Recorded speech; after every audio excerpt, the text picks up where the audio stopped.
Hey everybody, welcome to the second episode of Drive Thru FM. We've got a lot of topics to talk about today, but the first thing I want to do is thank and welcome all the new subscribers to the audio podcast. We had a bump of about 300 folks jump on and subscribe, so that's awesome. Welcome, thank you for joining us, and thanks for listening. Again, if you ever have any questions or feedback or anything, feel free to post comments probably over on the YouTube channel, because this is sort of a simulcast. It'll be on the audio feed as well as the YouTube channel with some visual aids. So today we're going to do a couple of topics. I'm going to talk about Tabletop Showcase, which was announced a couple of weeks ago. It's myself and Rodney Smith, and some of my other friends putting together some stuff that will be dropping right after Origins. And then I will talk about Origins and specifically 4 games that I'm looking forward to. And then we'll jump into a topic I hope people don't get too sticky on, but it's just been on a buzzing in my head. We're going to talk about Dogma and games, which should be super fun, but hopefully the topic is fun, and I'm going to try to make it fun. So let's just jump in, and I'll talk about Tabletop Showcase. So if you didn't see the announcement about that, I posted about it on social media. This is basically myself, Rodney Smith from Watch It Played, the folks over at the Secret Cabal Gaming podcast, the folks at the Rolling Dice and Taking Names podcast, Chaz Marler from Paradise, and Matt Evans and all his friends at Board Game Replay. So we're going to be doing a week-long exclusive coverage of The Godfather from CMON Inc. It's designed by Eric Lang, and it's going to be the first video from Jamie from the Secret Cabal is going to be dropping on Monday, June 19th. Followed by How to Play by Rodney, and then I'm going to be doing like a playthrough and kind of an analysis, strategic, in-depth kind of thing. And there's also going to be an interview with the Rolling Dice Taking Names. That's going to be Eric Lang being interviewed by Tony and Marty. And then Chaz Marler is going to do an interesting kind of video dissection of the movie and the game and kind of a comparison there. And then finally, Matt Evans is going to wrap up with, I believe, several games. He might even do multiple videos. I'm not sure. I know he's still working on the content. His kind of post-game reduction and playthrough kind of after the fact kind of thing with a lot of his friends. I know he's had a chance to play it with several different groups, so I'm excited to see kind of the varied responses that come out of that.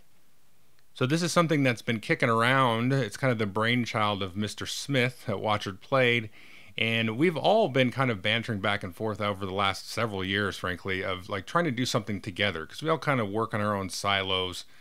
We don't really, I think I can speak for the rest of them, don't really want to be too like tied into a larger group, like constantly, having the commitment of that. We like to do our own thing, but we want to get together because we like each other's work. We've become friends, real true friends over the last couple of years. And it's just an opportunity to kind of work together on a single project.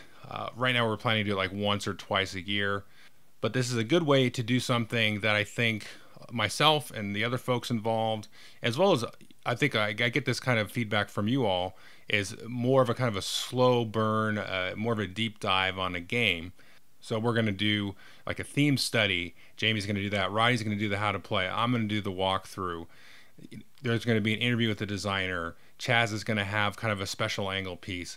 And then you've got Matt with all of his, kind of a pseudo real-time playtesting feedback kind of thing. So there's going to be a lot of angles, a lot of points of view to help you give you a kind of a deep dissection of the game just prior to release. So we're all excited about it. I've had a great time playing The Godfather. I think I'm up to 7 or 8 plays. I've kind of stopped keeping track of my count. But really been enjoying the game, and hopefully you enjoy all of our content. So definitely take a look for that dropping right after Origins. And then speaking of Origins, I'll be attending that convention as well as most of the folks involved with Tabletop Showcase. We're definitely going to meet up there and play some games. The 4 games that I'm looking forward to, now Origins isn't really a big, release con. It's not like Gen Con or Essen, but there's definitely some new stuff that's going to be dropping there, at least stuff that's new to me. So I'll just kind of quickly talk about those 4 games. The first one in the list, and this isn't really in order or anything, is Codenames Duet. This is basically 2-player codenames or effectively co-op codenames, where you're kind of giving clues to each other. Both teams are giving clues to each other, trying to avoid the assassin together. So that's really, really cool because it makes it a lot easier to play with an odd number of players. You can play it with 3 players. You can have 2 on one side, 1 on the other. So there's been a lot of times when I want to play Codenames, but we don't have enough people. We don't have at least 4. And, you know, this is going to give you just a complete twist on how to play that, because Codenames has really been, I wouldn't say it's 100%, because there was one person that I know that wasn't really a big fan of it, but that's 1 out of I don't know how many different people I played it with. So it's like a 99.9% success rate with Codenames. So I'm really excited to look at Duet.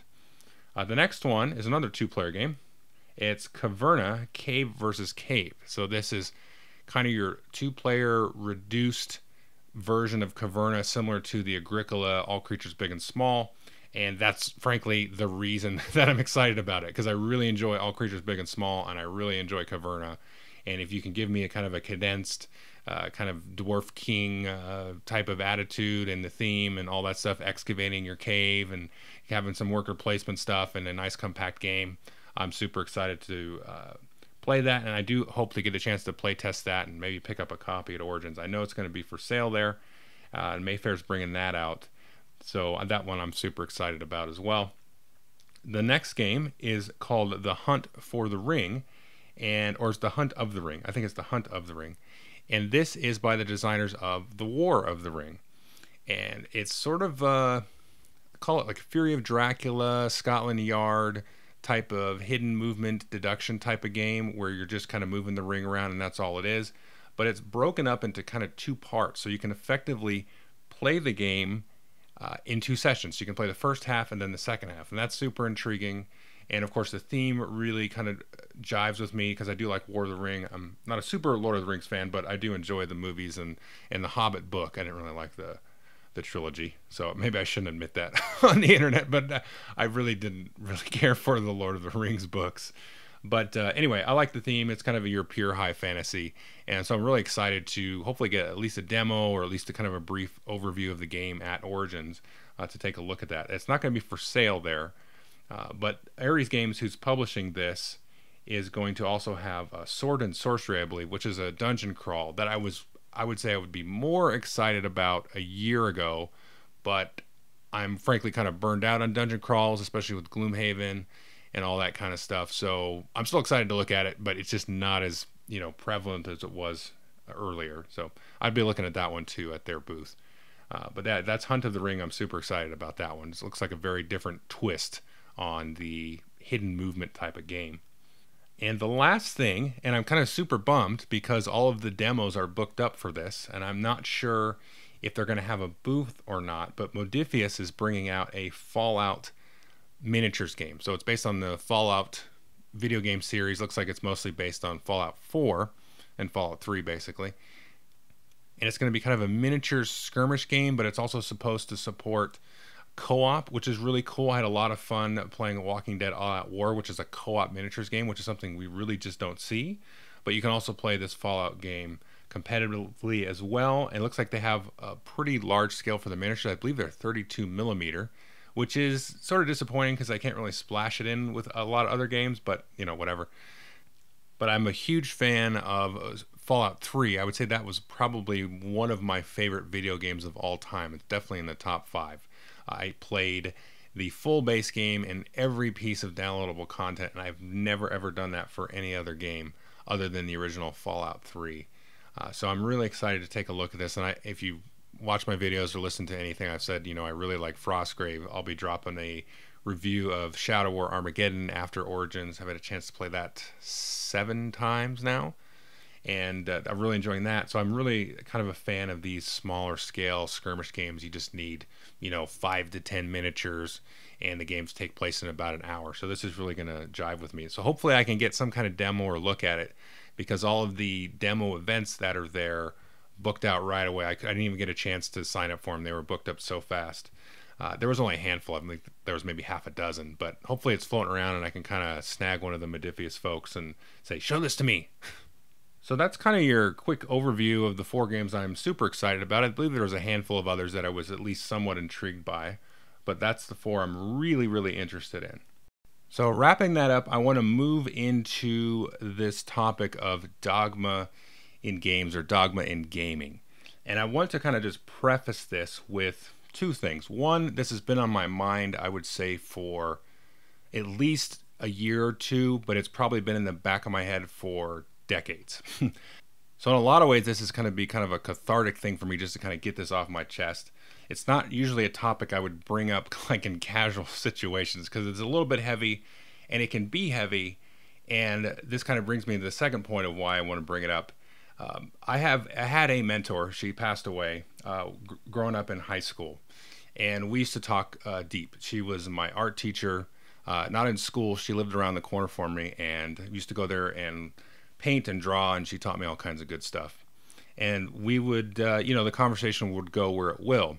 And one quote that she told me, in addition to many others, was that when people discuss certain topics, and we were specifically talking about religion, it always was a wonder to her and somewhat bothered her that you couldn't discuss it in a fun way. And there was a lot more to that conversation. But that quote is what kind of sticks out to me, is because, and I know I'm stepping into some muddy ground here, but I just want to get this off my chest. And I want to double down on the fun part of this, because to me and to her, and we kind of both agreed back then, was that there's certain topics that you should be able to kind of push a little bit on, and you should do it in a way of kind of whimsy and sort of innocence and not really knowing, because a lot of times you don't know the answer, or the answers are so difficult and hard to penetrate and to get through, that coming at it with a fun attitude and an attitude of play, for example, is a really healthy a way to go about it. And that is just really stuck with me for my entire life, moving into my adult life. And so that's where I kind of wanted to come in with this. It's just, please know that I'm trying to do this in a fun way, and I hope it's a little bit of a lighthearted subject that we jump into. So first, I'm going to divert from a religion from now, and I'm going to talk about just a couple of things, and it's going to come back to gaming, I promise you. The first thing that you often see, though, is you see a lot of dogma, and dogma basically means you kind of adhere to a strict set of rules. You set up a lot of parameters. You set up a lot of like gateways that people have to pass through to get into your circle or get into the conversation or get into your community. And you sometimes with dogma, a lot of times, you will sort of lose the inner spirit, the core of what, caused the community to grow or caused whatever to happen. And you see a lot of this a lot of times in fandom. And you get a lot of people, like if you start discussing, I say Star Wars with certain people, I would say not most people, but certain people that you discuss it with, they'll throw up walls and barriers if you get like the name of a character wrong or something like that. I mean, we've all kind of run into people like that, or run into situations maybe where you come into a conversation and you get kind of ostracized, whether subconsciously or not, because you didn't know somebody's name or the right name of the engine in the Millennium Falcon or something like that. And you see a lot of that, and it's pretty unhealthy, and it's not a great thing.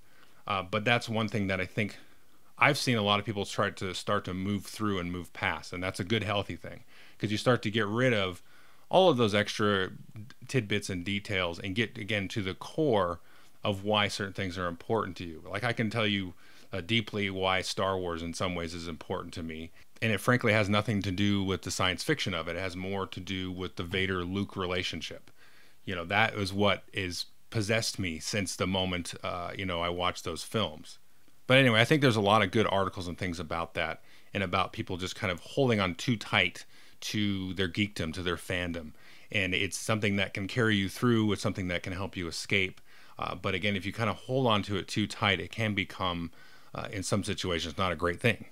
And kind of bringing this back into the gaming side of it, and one thing that I've been thinking a lot about, because I've been personally watching a lot of battle reports on YouTube for miniatures games and listening to a lot of miniatures podcasts, I would say, and this would just kind of be general advice for folks, is stop watching the same reviewers, stop listening to the same podcasts, stop reading the same blog articles.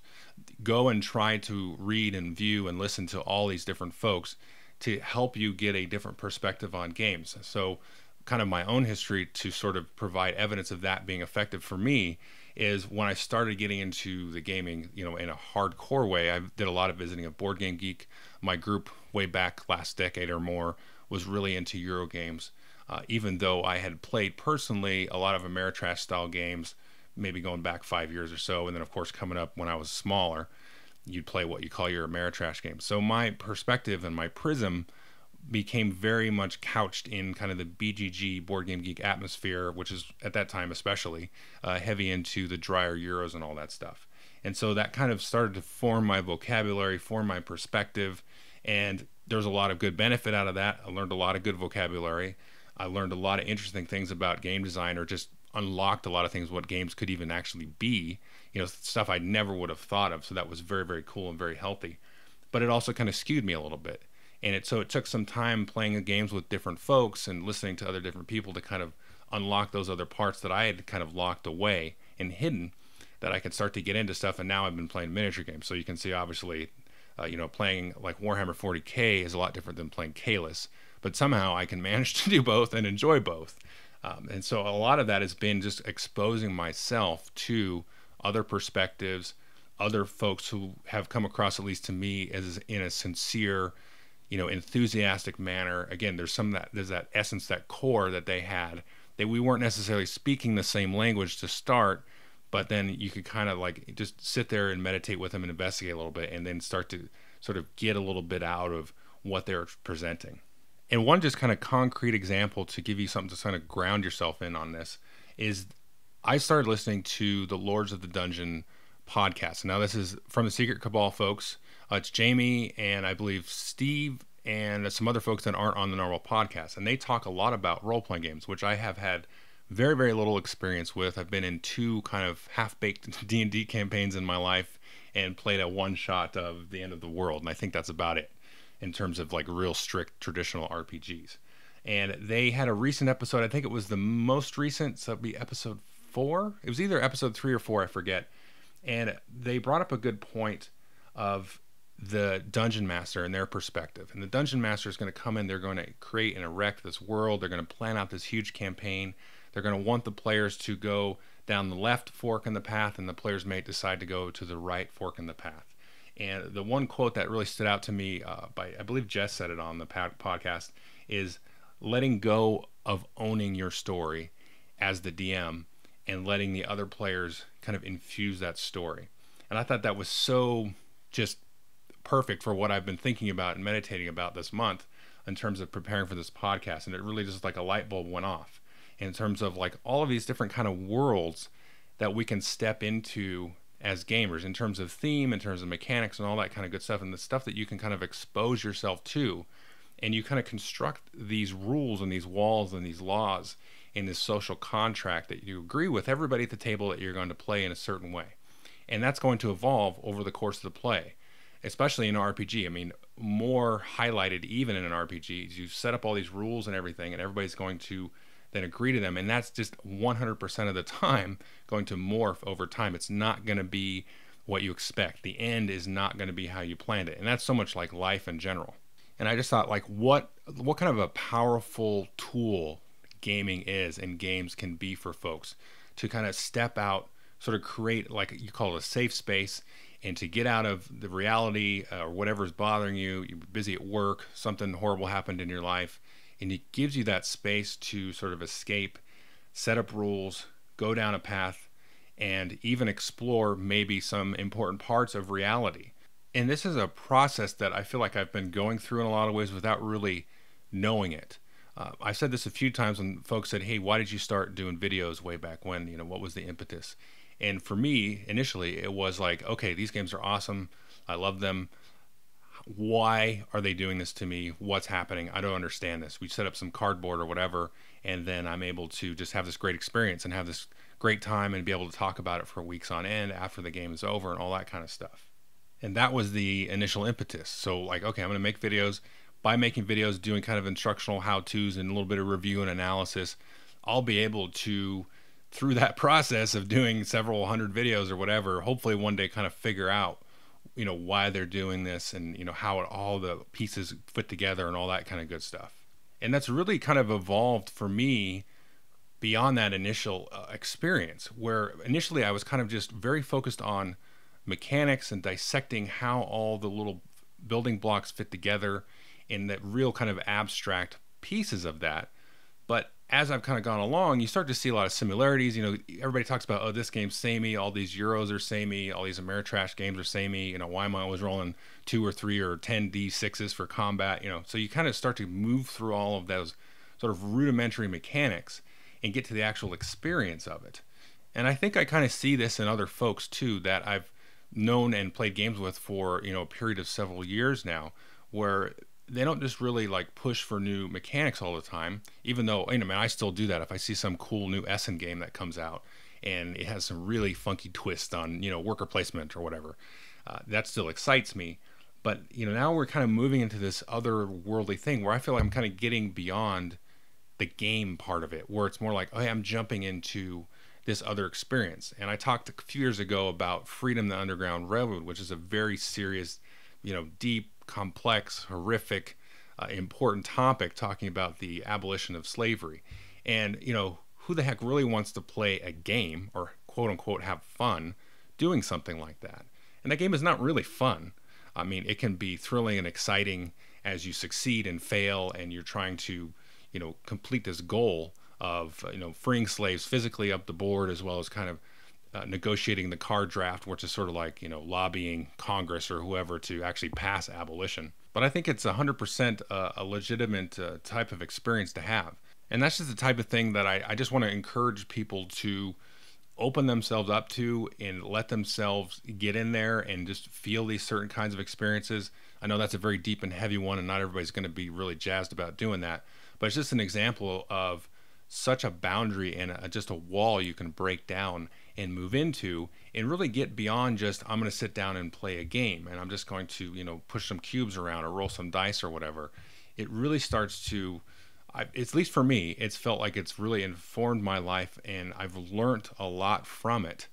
And it's one thing I want to try to do and learn how to do better in terms of the reviews and the videos and everything, is talk about games in that way. And I know that sometimes it's hard to talk about games and you want to leave it in such a way that everybody can access your content. I mean, that's something I'm certainly cognizant of. Like, I don't use a lot of F-bombs and things in my reviews, but I might use actually when I play a game jokingly with my friends as we're playing a One Night Ultimate Werewolf or whatever. But we all know each other, we're all comfortable with each other, so that's a different kind of thing. But my point is that it's tricky sometimes to step into these subjects in a world where people aren't expecting you to cover topics in that way. But I do think people are ready for this. I think gaming itself is kind of ready for this kind of approach in a more ubiquitous way. And I just kind of want to wrap up this topic where, just to kind of give you my personal perspective. And I think this has something to do with my age, but I'm not really sure. It's hard to kind of know what your sort of biases are when you self-reflect, because, you know, I was born in California and blah, blah, blah, grew up in suburbia. But my personal thing is I kind of like things a little messy. I like things with a little bit of grit, grime, imperfection. I like when things sort of look into an abyss and persevere in the face of it. You know, whatever tool or trick or game or icon or whatever they use to kind of get themselves through that's interesting to me. I mean, the analogy I kind of usually think of as, you know, when I was a kid and I would play basketball, and everybody kind of does this when they play basketball as a kid, they kind of imagine hitting the game-winning shot in the NBA Finals, which is going on right now as I record this. And life's just not like that. Like, you never really see somebody hit a game-winning shot to win Game 7 of the NBA Finals. That just doesn't happen. I don't even know if that has actually ever happened. Life doesn't go that way, and games don't always have to go that way. And so I think that's an interesting sort of aspect of games that's very hard to sort of verbalize and review and analyze, is that kind of that sort of gray matter, that sort of underpinning of the tough decision, the decision of being paradoxical, and you don't always know the best decision. You know, like you can say, you know, that if we spend so much on this program as a country, then this will happen. But you don't know what will happen if you spend $5 billion on this, or if you spend $2 billion on this and $2 billion on this. You really don't know the full side effects. Everybody's like trying their best. Usually, most people are trying their best. And so that is an interesting thing. I think games can allow you to get in there and not really simulate, but experience and step out of yourself. And so if you step in these different style of games, then, you know, I think you're going to learn a lot. And that's just what I'm kind of trying to express, is kind of breaking down maybe your identity or whatever you are, whoever you call yourself, and stepping into these other worlds and trying to just sort of practice at being somebody else. And that's really what role-playing games do a great job of as well. But I've just seen this so much happen to me over the last, especially the last 2 years. Like I said, with Freedom, with playing miniature games, kind of getting over myself with the whole like rolling 40d6s, which actually is not really a terrible mechanic. I mean, I'm talking reverting now to mechanics talk. But playing games like the social deduction games, like the Resistance and One Night Ultimate Werewolf and stuff like that, and just bouncing all over the spectrum and seeing how those kind of games, all the different kind of games, kind of inform each other. So anyway, I feel like I'm going to ramble if I talk too much more in detail about this. But let's just talk about kind of the bonus random pop culture geekery thing, which I always like to end with. And I'll just talk about two things. The first one I'll talk about, because it sort of does relate to the topic. I've been watching a lot of House of Cards, which is an interesting Netflix series about this couple, Frank Underwood and Claire Underwood, and they're politicians. And I don't really want to spoil the story, but they're not great people. They're terrible, horrible people. But it's interesting. This last season, I watched season 5, and things start to kind of get flipped on their head. I mean, everything is always getting flipped on their head in that show. But if you're caught up to season 5, it's very, very interesting to me how this kind of wrapped up and where everybody's kind of positioned now, and sort of the reaction of, especially the people kind of around Frank and the people sort of competing with Frank, and how his sort of seed of his personality and his sort of badness, his evilness, has sort of infected others in a way, and they're reacting in certain ways. And now it's like, okay, all of this stuff that they're going through, and these laws that they're breaking and everything that they're doing wrong, how that's kind of blowing back, and is everything kind of worth it at this point, everything that they've done to get where they're at, and really what is the ultimate goal there for them, and is that goal even worthy of a goal? And so is it a good goal? So what are your goals and that kind of thing? So it's really involved with it. It's hard to talk about without spoiling, but it does kind of tie into this, and it's kind of like what gets you up in the morning and all that. It gets real heavy, but I've been watching that. I watched that season 5. That was really fun. And then I've also been just to kind of dovetail from the first episode of Drive Thru FM. I'm about halfway through season 2 of The Expanse, and I think I left and I said sort of season 1 was really good, and it kind of left me at a sour note. But season 2 is way better. It's so much better. A lot more action, a lot more evolution of some of the characters that I was more interested in. I think I said that the UN undersecretary, or whatever her name was, really kind of bugged me in the first season. But now I'm sort of vibing with her. I'm like, okay, I kind of got you now. I can see where you're going. I see how you're kind of playing games and trying to, work the best solution without exposing yourself too much.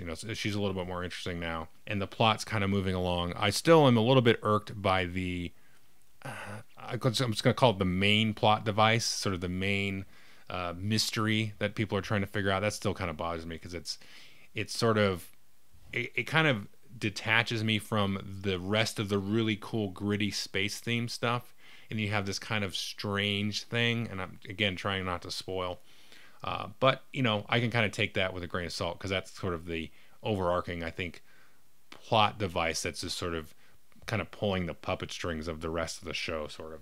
But yeah, I definitely recommend those 2 shows if you haven't picked those up. But yeah, that's just about it. This a little bit shorter than the last episode, but I do want to keep these around about a half hour or 40 minutes. And so definitely give me a shout out if you see me at Origin. Say hello. We will be doing, I think, a kind of a live Google Hangout on the Drive Thru Review channel with all of the folks from Tabletop Showcase. And like I said, most of those will be going to Origins, so we'll have kind of an Origins recap as well.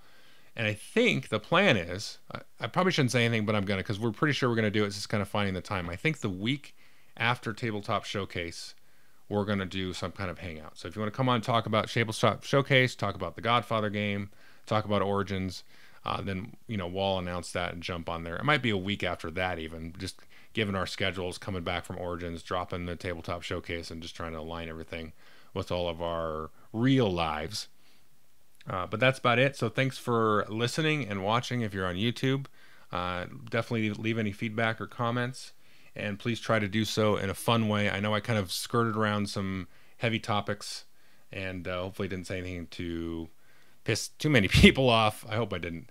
But anyway, have a good time, and definitely talk to me at Origins and say hello to me or tweet at me or whatever. Okay, thanks. See you next month. And we ride along the Palisades. Love is just a summer day.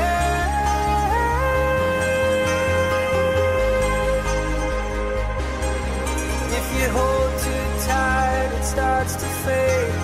Let it go.